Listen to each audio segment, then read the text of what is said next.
Creationism. Creationism is a religious belief that the universe, earth, life, nature, and humans originated from supernatural acts of divine creation. Many people assume that creationism is a Christian concept. However, Islam, Hinduism, Buddhism, Judaism, and most other religions have their own interpretations of creationism. One major disagreement that divides creationists is whether or not creationism complements other scientific explanations, like evolution, or rejects them completely and offers a different perspective instead. One form of Christian creationism that has been increasingly popular since the 1970s is young Earth creationism, which believes that God created the Earth 10,000 years ago, only slightly after he created the universe, and that the book of Genesis from the Bible should be taken literally and not treated as fiction or exaggeration. Old Earth creationism challenges this view by stating that the book of Genesis should be taken figuratively, not literally, and that the Earth and the universe are much older than 10,000 years, typically agreeing with the scientific ages. As of 2006, most Christians around the world accepted evolution as the most likely explanation for the origins of species. Many Christian leaders and scholars from mainstream churches, such as the Anglicans and Lutherans, don't consider there to be any conflict between the spiritual meaning of creation and the science of evolution. In fact, the former Catholic Archbishop of Canterbury argued that because Christians believe that everything depends on the creative act of God, evolution is totally compatible with Christian thinking. That being said, there are still plenty of Christian denominations where the majority disagree with evolution, such as evangelical Protestants, where 70% disagree, and Mormons, where 76% disagree, and especially Jehovah's Witnesses, where 90% of them disagree with the theory of evolution. Islam views creationism very differently than Christians, stating that the book of Genesis is a corrupted version of God's message. The creation myths in the Quran are vague and allow for a wider range of interpretations. The Boston Globe states that, quote, "Without a book of Genesis to account for, Muslim creationists have little interest in proving the age of Earth, whether it is 1,000 years old or billions of years old, nor do they show much interest in the concept of dinosaurs. The idea that animals might evolve into other animals also tends to be less controversial, in part because there are passages of the Quran that seem to support it, but the issue of whether human beings are the product of evolution is just as fraught among Muslims." Khalid Anis, president of Islamic Society of Britain, argues that Muslims do not agree that one species can develop into another, showing that even with Islam, there are varying responses to the theory of evolution. Hindu creationists claim that species of plants and animals are material forms adopted by pure consciousness, which live in an endless cycle of births and rebirths. Hindu creationism is a form of old Earth creationism, and these views are based on the Vedas, a large body of religious texts originating from ancient India. Historian Ronald Numbers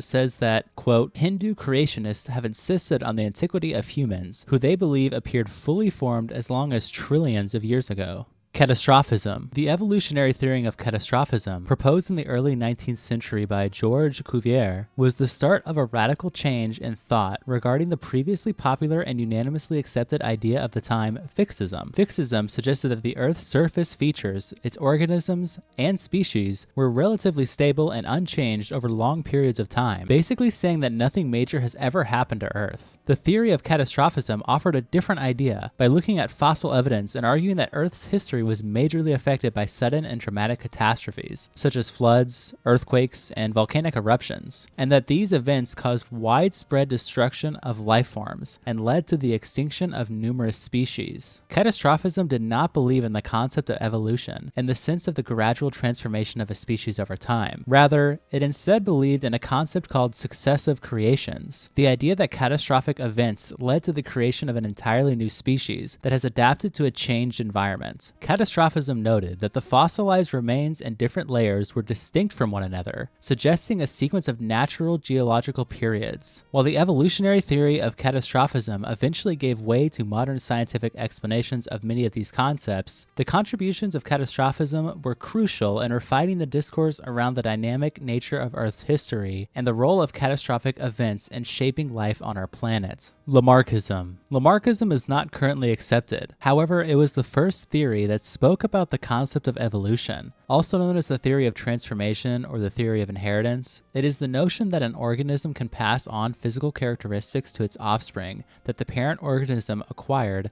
through use or disuse during its lifetime. Now, if that sounds confusing, we can break it down. Firstly, Lamarckism suggested that organisms could acquire new traits or characteristics during their lifetime as a result of their interactions with the environment. Secondly, These acquired traits could then be passed on to an organism's offspring, leading to evolutionary change. Lamarckism focused on the principle of use and disuse, stating that organs or body parts that an organism used extensively would become more developed, while those that were not used would deteriorate over time. Thirdly, Lamarckism believed in a natural progression towards complexity and perfection in organisms over time, basically saying that simpler life forms were destined to transform into better, stronger, and more complicated versions gradually over a long period of time. Unlike some opposing ideas at the time, Lamarckism did not emphasize the occurrence of mass extinctions. Instead, it proposed a continuous and gradual process of transformation. It basically said that extinction was less common than people thought, because organisms could adapt to changing environments through the inheritance of acquired traits. Many school textbooks like to contrast Lamarckism with Charles Darwin's theory of evolution by natural selection. However, Darwin's book On the Origin of Species gave credence to the idea of heritable effects of use and disuse, as Lamarck had done, and Darwin's own concept of pangenesis similarly implied soft inheritance. As I said before, Lamarckism is no longer accepted. Many researchers from the 1860s and onwards have attempted to find evidence that proves Lamarckian inheritance is real, but these all have been explained away, either by other mechanisms such as genetic contamination or just as fraud. Darwinism. Finally, we get to Darwinism, the idea that all species of organisms arise and develop with a natural selection of small inherited variations that increase the individual's ability to compete, survive, and reproduce. You see, while Lamarckism was the first theory to talk about evolution, our current understanding of genetics destroys that theory, because we know that acquired characteristics such as muscle growth are obviously not inheritable traits. Darwinism's answer states that only characteristics whose information resides in the genes are inherited,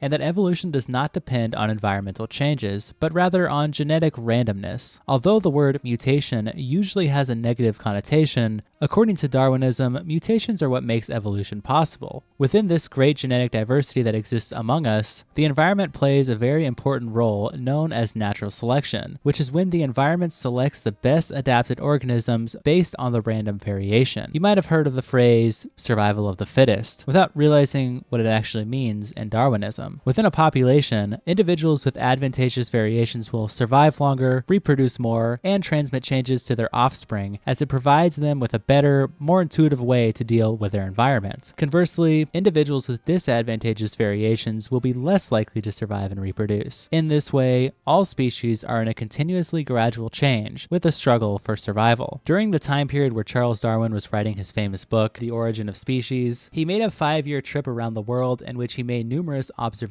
and collected a lot of information that he was able to justify his theory with. Darwinism was not developed solely by Darwin, as other scientists involved reached the same conclusions and contributed research to Darwin that ended up in his book. The acceptance of Darwinism was met with a range of varying reactions when it was first published in 1859. It didn't become accepted overnight, as many religious thinkers of the time struggled to go along with it, worrying that it might conflict with their perspective. Within the scientific community, interest and controversy would take place for several decades before it eventually became almost universally accepted with more studies. Neo-Darwinism. Neo-Darwinism is the current theory of evolution, and it unites knowledge from different areas of biology to provide the most up-to-date, scientifically accepted version of Darwinism. It is also called the synthetic theory of evolution, and there are at least 5 major ideas that it states. First, it rejects all ideas of Lamarckism that points to the inheritance of acquired character traits. Second, it states that in asexual individuals, the only possible source of genetic variability comes from mutations. Individuals that sexually reproduce receive genetic variability from mutations, genetic recombination, and natural selection. Third, natural selection leads to changes in the set of alleles in a population. As a result, the alleles that produce an advantageous phenotype to the individuals will increase their allelic frequency in the population. Fourth, the population evolves, not the individuals, since the result of reproduction is what leads to evolution. And finally, the 5th major idea states that evolution occurs gradually. As Darwin originally argued, evolution is the result of small changes in allelic frequencies, and for that reason, it takes an extremely long time for a new species to develop. To summarize the current theory of evolution, we could say that today it is known that genetic variability is due to mutations and the process of genetic recombination, and that it is the environment that acts in this genetic variability,